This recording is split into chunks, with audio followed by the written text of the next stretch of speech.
عمر رضی اللہ تعالیٰ عنہ دور خلافت کے حرم چکلا اپیدو مسجد نبوی کی تو بدیک میں حضرت عباس رضی اللہ تعالیٰ عنہ کو رضی باب السلام رانے چھوڑتالی کی تک لئے کہ حضرت عباس رضی اللہ تعالیٰ عنہ کو انو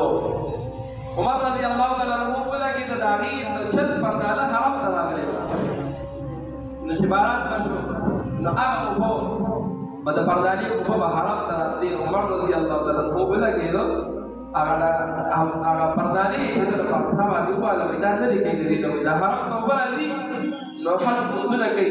کپڑی کو پلیتی کی ساکی کی ویدہ پردانی دلی دے نلے دی عباس رضی اللہ تعالیٰ عنہ رسول اللہ تعالیٰ